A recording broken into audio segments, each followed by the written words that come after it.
Now, I'm back on the barbecued sardines. I never had that before. No, you got to taste them. They're great. All right, I'll have to come out and try. Fingers smell for a few days, but they go down really good. Okay. Now, who organizes the Portugal Day Parade? Well, our Portugal Day Parade is organized by an autonomous body, which is made up of one voting representative from each organization. We have someone from the Portuguese Club. We have someone from the Lions Club. We have someone from different organizations that make up the Our Lady of Fatima Church, the Boy Scouts, the Girl Scouts. We have a representative from different organizations from different areas of Portugal. There are some formed organizations. And then that core board then selects other people who are not exactly representative of one of those groups to be part of it. So the board is made up of about 20 people. Okay. And then the first meeting, we select the president and vice president, etc. Now, how can anybody or another association enter the parade? Well, we have sign-up forms. So if you were an organization and you said, we'd like to march in your parade, you can contact either myself or the president of the Portugal Day Committee. We'd fax out a form. They'd fill it out. How many members are going to be marching? Is there going to be a float, et cetera, et cetera. We usually ask for donations, only because the expense of putting together this type of celebration is very high. And so, it doesn't cost each organization just kick in a couple $100, but together it really helps out.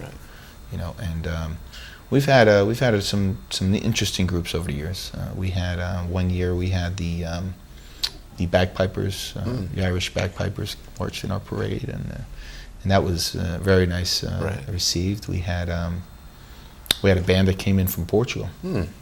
One year they happened to be here to march in the festivities in Newark, and we were able to convince them to march in ours the week before, and it really went well. Good. Now, the route you described and everything, I'm trying to put, about how many people attend the parade? That march in the parade? Or that attend the parade, maybe. Watch the parade. Right, watch the parade. I would say last year we really had a nice group because the weather was pretty good, and we must have had about 2,000 or 3,000 people watching the parade. Like I said to you, it's one of the only parades left we have in Elizabeth that annually, and this is our 30th year.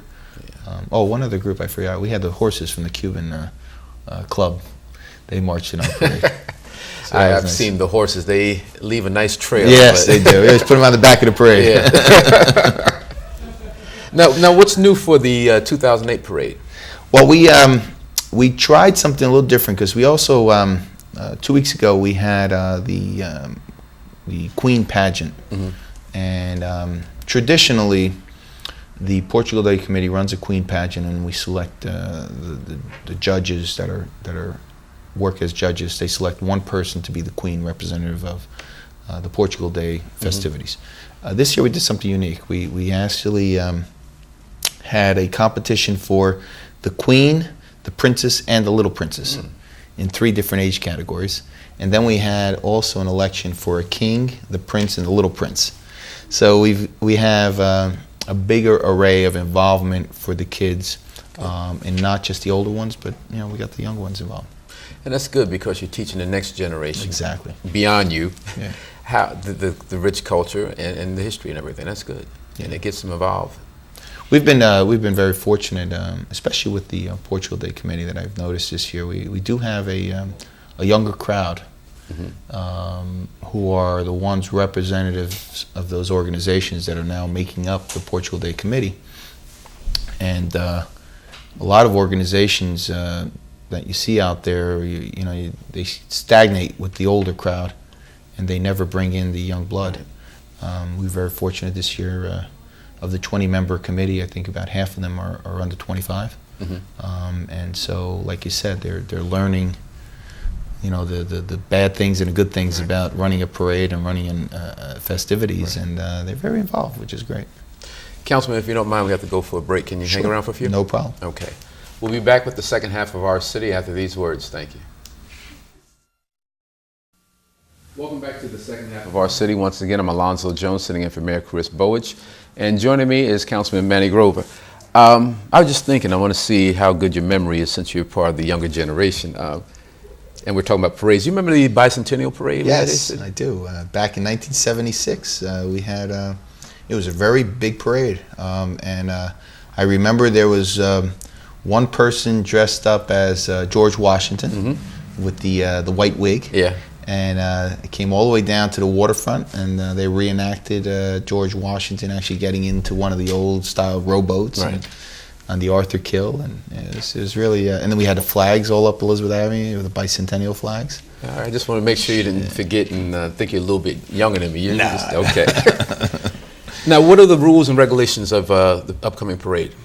Well, we do ask that anyone who's going to put a float into the parade that they run it all past us, because there's height restrictions. You know, or else we're going to take down half the wires. Right. And the other thing is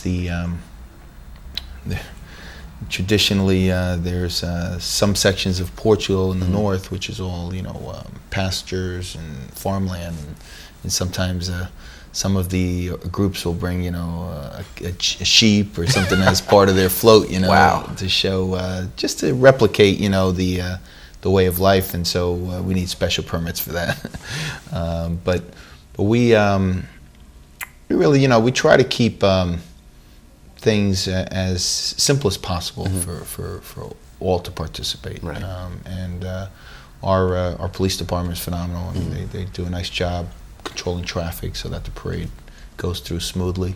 And we've been very successful over the years. Okay. Now, as we talk about the parade, I know from past experiences a very expensive outing and hard to put something like that together. Do you have any sponsors for the Portugal Day Parade? Yes, we're actually putting together this year. We started it last year and we're doing it again this year. We're putting together an actual video of the entire parade, and we're asking banks and other big sponsors to sponsor some of our expenses, and if they do that, we'll allow for their company to be shown up on the video for 30-second spot. Right. So we're hoping that that'll stimulate some donations. We also ask organizations to sponsor the high school marching bands, because we do give them stipends for participating. And like I said, when we end the parade, we usually ended it at the in the parking lot of the Portuguese American Hall on the highway, and there we keep those jungle gyms and bouncing air slides, and so those are very expensive. Right. So we ask companies to sponsor those, and as much as we possibly can, we will promote the companies that help us, and we put up the banners and everything else, and that's the way to do it. I mean, it's just you need the money. Yeah.